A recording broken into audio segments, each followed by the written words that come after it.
I do want very much, first of all, to pay great tribute to the MCB for what it has achieved and what it is achieving, especially on the interfaith front, on its entirely voluntary basis, the fact it receives no government grants.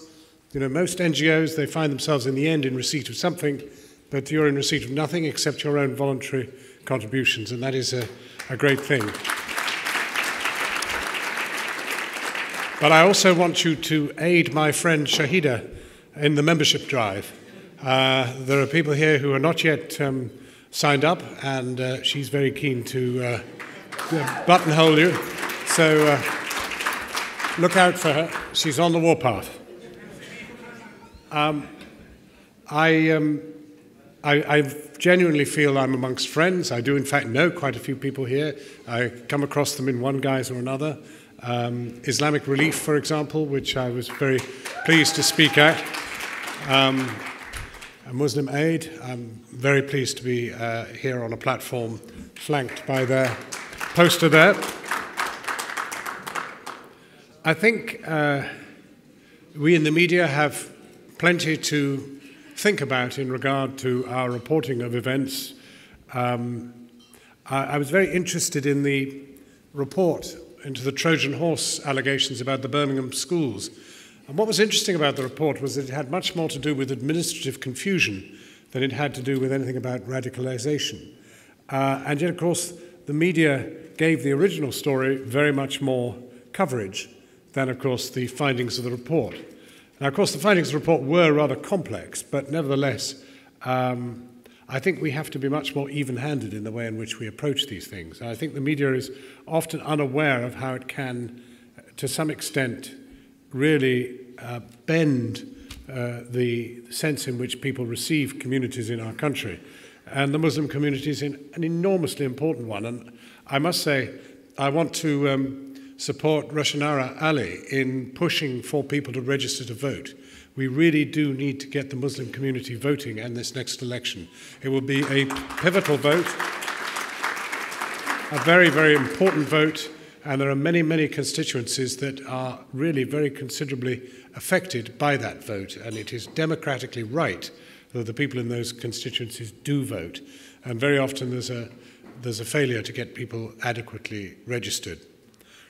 On that subject of the Birmingham schools, I did go there myself to report, and it was not easy in the short time that I was there really to get any real sense of what was going on.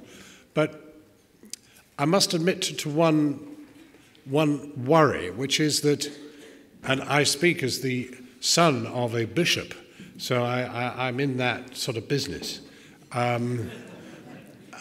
Even so, I worry about faith schools, of all faiths, because we live in a multicultural society, and I'm worried about kids being extracted to take their education, and then by the time they leave school, they kind of lost contact with perhaps some of the more multicultural elements with whom they might have interwoven before, and I think it's something we have to be very much aware of. I also think that there are great generational issues in play when people talk about radicalization and the rest of it. I think much more of what we talk about in terms of radicalization is about vulnerability than it is about anything to do with Islam. It is to do with kids of all sorts of backgrounds, some of whom, have been in prison and have perhaps been radicalized within the prison system by simply being alienated and very vulnerable. And they're vulnerable to all sorts of ideas which they can pick up on the internet. And then, in the family home, parents can become aware that perhaps people are watching inappropriate stuff, which might range from pornography to sort of unwise radicalization of one sort or another. I mean, they have no idea what they're watching, and they're worried about it, and they think, okay, well, if we take the computer away, that'll be fine. And they don't realize that, in fact, of course, it's perfectly possible to log on your phone. And so that isn't really much of a thing. I think we all owe it to the whole community to ensure that everybody understands every aspect of the age in which we live. And, I mean, this is right across all communities. There are many in the older generation who don't fully understand the application of the World Wide Web and the way in which kids can come under all sorts of inappropriate pressures. And it isn't just restricted to radicalization, which everybody wants to bang on about. It can be any sort of inappropriate information. And, the less that people know about what's going on, the more vulnerable, to some extent, the younger people are to it. And then there's something else which I don't think anybody ever really thinks about, and that is the effect on all our communities of our foreign policy.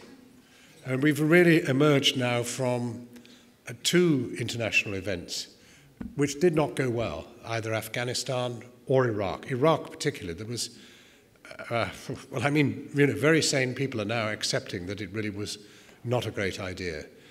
I think you could honestly say that the war on Iraq begat ISIS. We had a hand in creating ISIS. And I don't think that people consider, I think some of the decision makers who took decisions about invading Iraq never once thought about how it would affect communities in this country, because it was a violation of somebody else's land, a land which had a different view of life, a different dominant faith. In fact, it had two dominant faiths. I honestly do believe that there were people who took the decision to invade Iraq who knew nothing whatever about the difference between Sunni and Shia Islam. There is a country which I have been in a great deal long before the invasion. I was there for the war between Iran and Iraq, and anybody who'd spent any time in Iraq knew what a very tender lattice work of communities, families, intermarriage, intercommunal relations, any one of which could be desperately undermined by some alien force coming in and bombing them to smithereens.